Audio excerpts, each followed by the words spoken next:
Bassem, it's great to have you back on the programme. I wish it was under different circumstances. First of all, what is your reaction to what happened on October the 7th? Oh, it was terrible, of course. I mean, we kind of get our news kind of also secondhand because, you know, my wife's family, they live in Gaza. They have cousins and uncles there, and their house also was bombed. We haven't been able to communicate with them for the past 3 days. Communication are lost.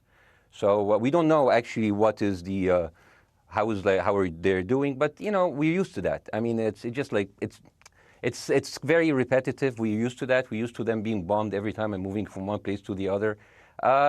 You know, it's just like those Palestinians, they're very dramatic. Israel killing us. But they never die. I mean, they always come back. You know, they're very difficult to kill, very difficult people to kill. I know because I'm married to one.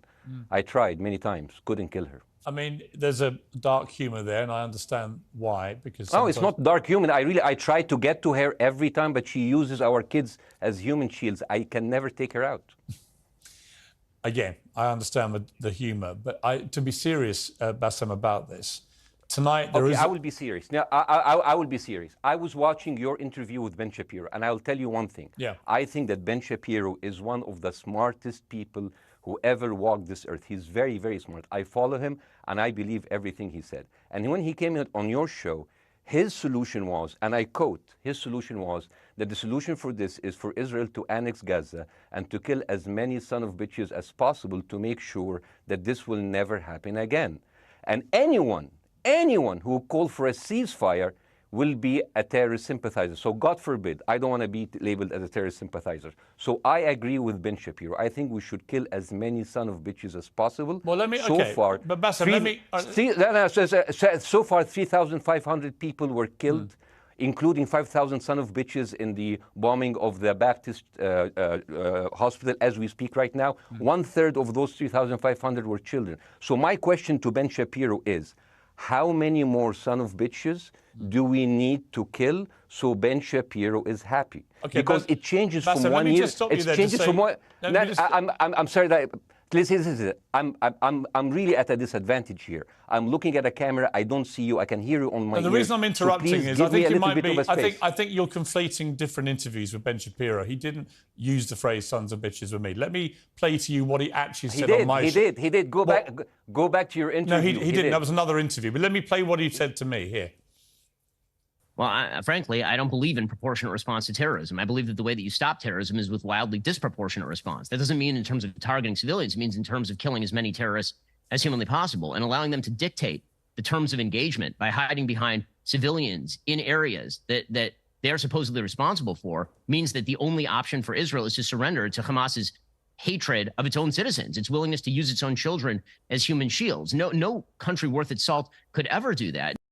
Now, that is substantively different to what you said he said, right? He's talking there but specifically about Hamas terrorists. I agree with him.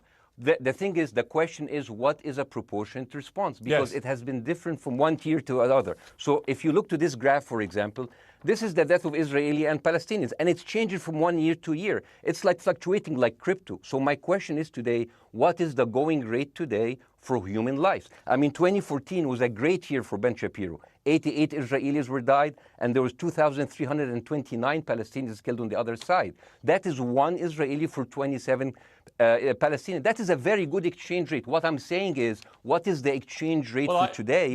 So you guys will be happy. That's my question. Well, it's not me, guys. I'm not on either side. No, not you. Like when I say you guys, I say like the people on the other side of that. I know that you don't think like that, Pierre. You're one of the good guys. But let me tell you something. I mean, the reason that I'm using this is that, I mean, I can't remember what happened in 2014, and there was no music festival, but there must be something. I mean, they must do something. It is their fault. It has to be something. I mean, 2018, 300 Palestinians died. Who's counting, you know?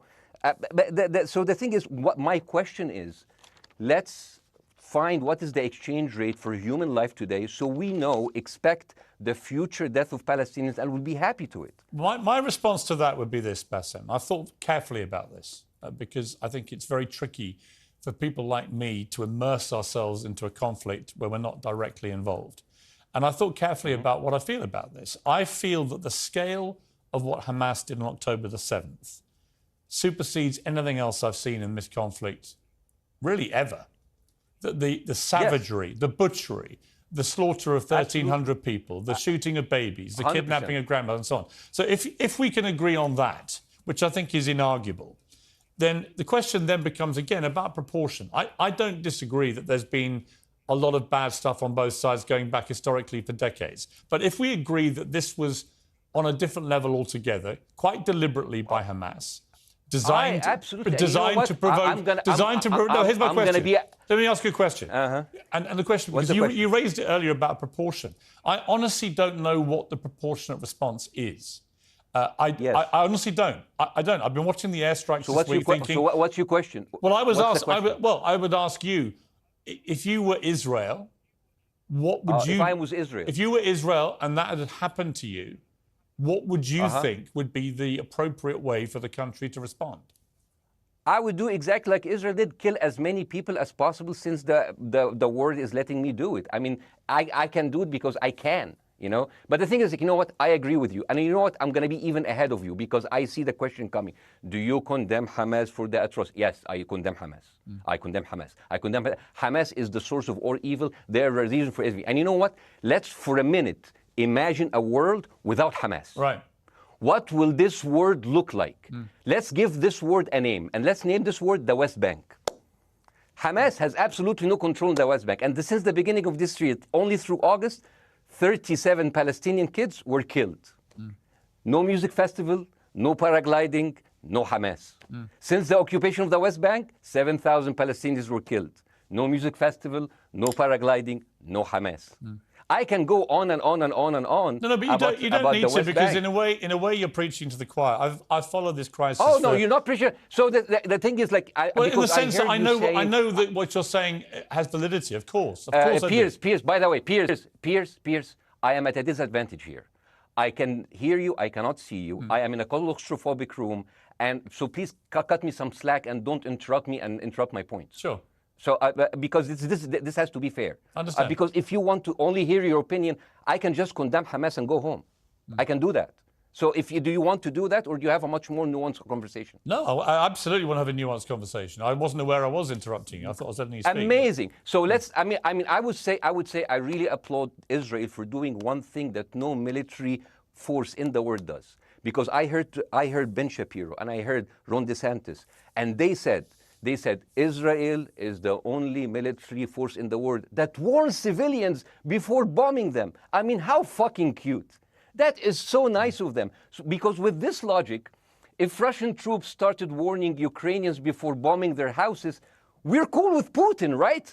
I mean, okay, Habibi, you have warned them, go invade. It's fine. You have done your job. I mean, the thing is, and I understand, and I also heard Ben Shapiro talking about Human Shield. So you remember my wife's family, they live in Gaza. So I asked them, I told them, when Israel give you the nice warning, the cute warning, does Hamas force you to stay in your home so you can be bombed and use as Human Shield? You know what, Hassan here, my wife's cousin, he's a loser, you know. He told me, you know, when I asked him, does that happen? He told me, no.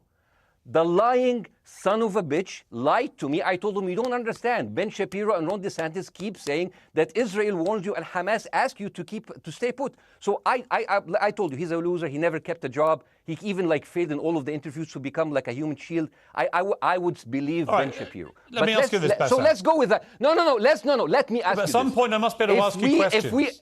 It's not a monologue for you, Bاسم. If we agree that for the 14,000 casualties, I mean, who's counting, are Human Shield, does that mean that every single one of those civilians was standing, obscuring a military target behind them?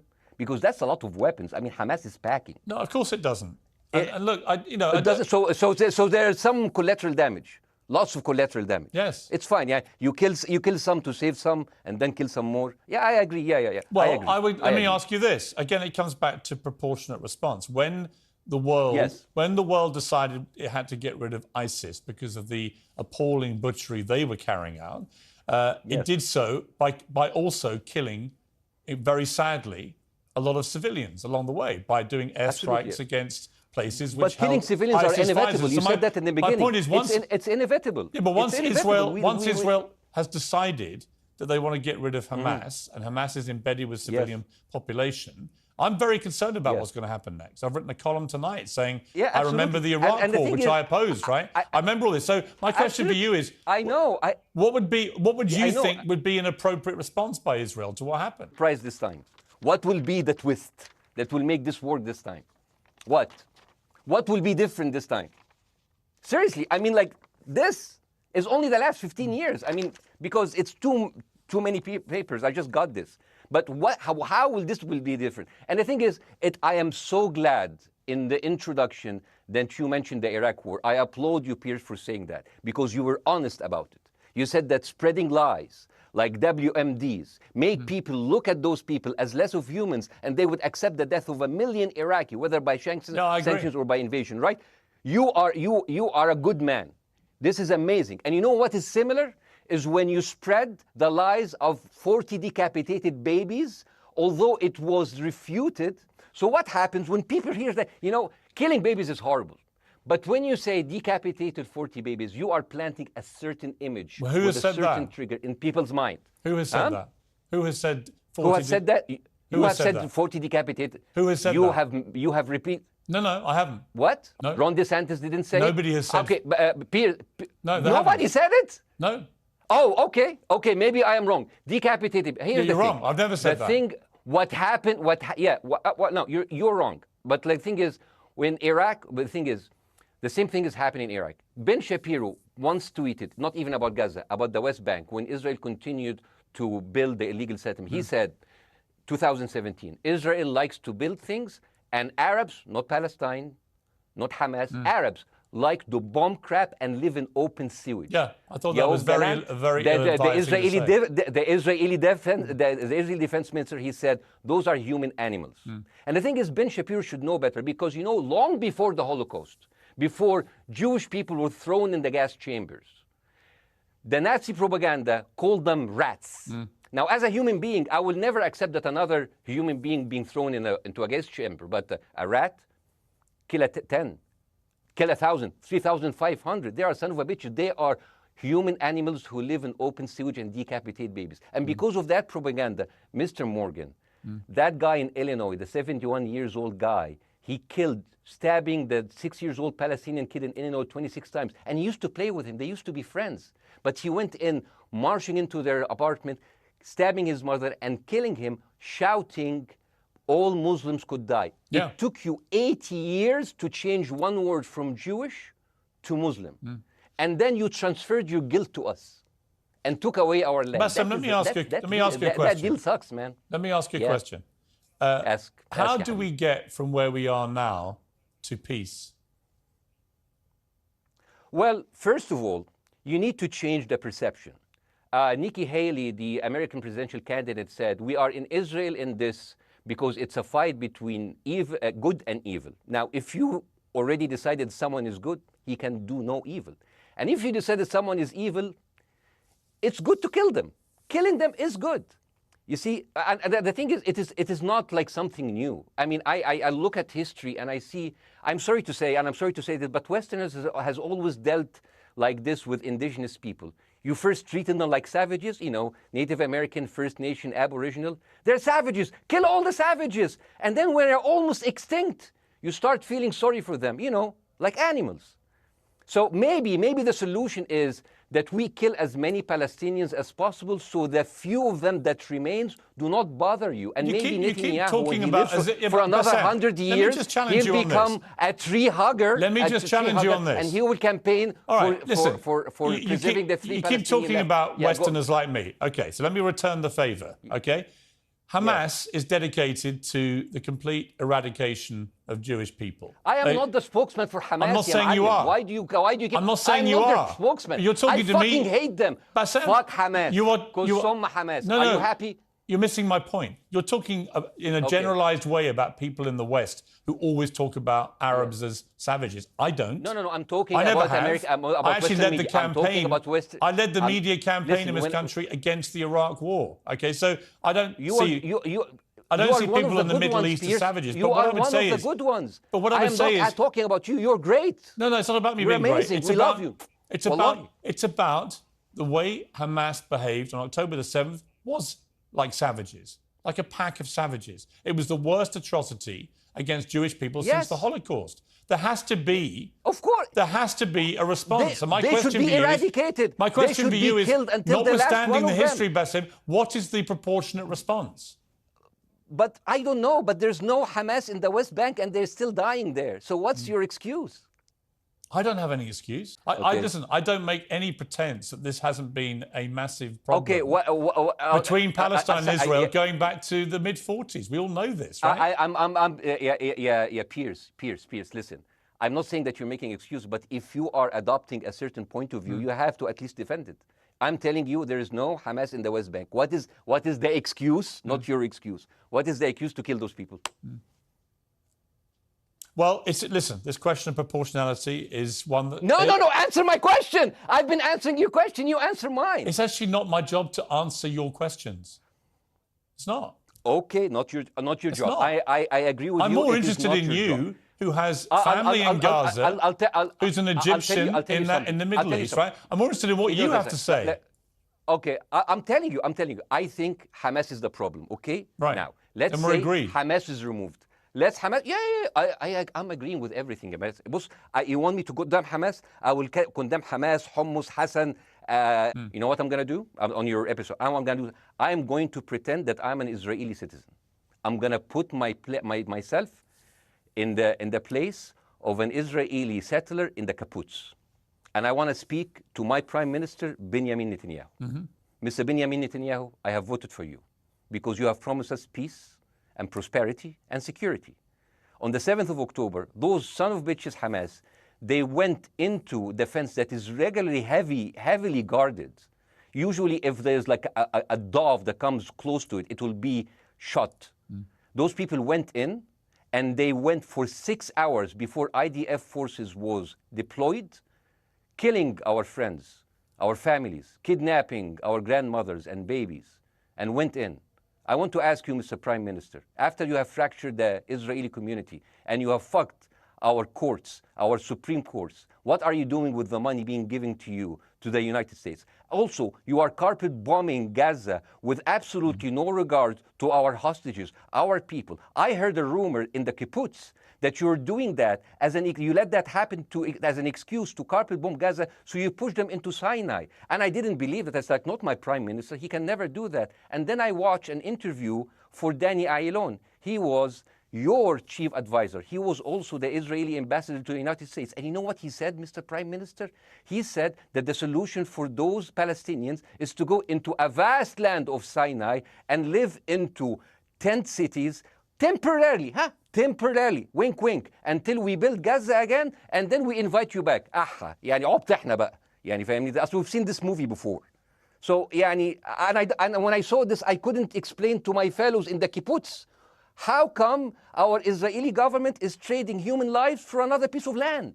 So as an Israeli citizen, I need to hold my Israeli government accountable. And as an American citizen, I want to know all of these money that we are giving to Israel. We're giving them $4 billion every year. Joe Biden said it's the best investment America ever done. Well, if I am in the place of Joe Biden, I would say, sorry, don't speak. I would say, if I was Joe Biden, I would go down and whisper in the ears of Netanyahu and tell them, I hate bad investments. They haunt me, like Littlefinger in Game of Thrones. But the thing is, this is the problem. Israel always victimizes itself, and I have never seen a victim putting their oppressor under siege and bombing them 24/7. Israel wants you to believe that they are the victim. Dealing with Israel is so difficult. It's like being in a relationship with a narcissistic psychopath. He fucks you up, and then he makes you think it's your fault. All right, you look at Israel as Superman, but they're really Homelander. Wallahi, they are shooting fish in the barrel, and they are annoyed with the splashes. Baasim, I want to say two things. One, if you could just slightly mind your language. We are uncensored, but if you keep swearing... I'm very sorry. We have to apologise to viewers who may be offended by that. I apologise. But I understand passions run high, so let's not get too bogged down about the odd swear I word. apologize to the viewers. I apologize to the viewers for my language. My second question is this. After the sight of dead civilians. After the break, we have the managing director of the Daily Wire, which is Ben Shapiro's company. We were going to interview him on his own, but he's happy to come on and talk with you directly if you are prepared to stay. Well, of course, I can stay. I am in a disadvantage, and I would like to have my space to respond. OK, back in. You've been listening to this, Bاسم. What's your response to what Jeremy's been saying? I'm sorry, I didn't catch the gentleman's name. It's Jeremy Boring. He's the chief executive of the Daily Wire and co-founder with Ben Shapiro of the Daily Wire. Hi, Jeremy. Please say hello to Ben Shapiro, and please tell him that I do think he is the smartest person to ever walk the earth. Thank you so much. So, as response to Jeremy, I agree with everything you said. I mean, what is disproportionate? I mean, he just used the examples from Second World War and America, showing that civilian casualty is. I mean, I heard his voice. He was very sad, and as he was telling us, it is so inevitable to kill so many civilians because it's something that we cannot avoid. I hear the sadness in his voice, and I know that it's a very difficult decision to kill all of these civilians because that's for a higher cause. And I understand, but my question, I have two questions. The question is, how can you justify the killing in the West Bank where Hamas does not exist? And if the disproportionate response during over all of these years have actually worked, what will be new this time that did not happen before? I just want to. That was my question. Okay, that was my question. I'm going to. Okay. So now, if I ask the question, can I say something on my side? Well, a little bit personal. Bاسم, with respect, a little bit personal. Bاسm, with respect, I gave you half the show to have your side. Jeremy's had a lot less time. I'm going to have to. You want me to leave? Bاسm, I'm going to have to let you go because we've been on there with you for 40 minutes. Okay. Now, bye. Right? But listen, bye. I would like to talk to you again, and thank you for joining the program. I appreciate it. Oh, by the way, my wife's family is all right, and they sent us a house. It's bombed. It's beautiful. It's going to be a good like Halloween theme. So I'm very sorry for what your family are going through in Gaza, and I mean that very sincerely. By the way, I don't know. I don't know I don't know him. By the way, I haven't actually met them. They didn't even come to my wedding. They couldn't because they are stuck in Gaza. Okay. And she never saw them because, Gaza is not a destination. Bاسm, as I say, we hear their voices, and it's they die. It's fine. It's fine. Bاسm, I wish your family all the very best. Thank you for joining me. I appreciate it. I don't.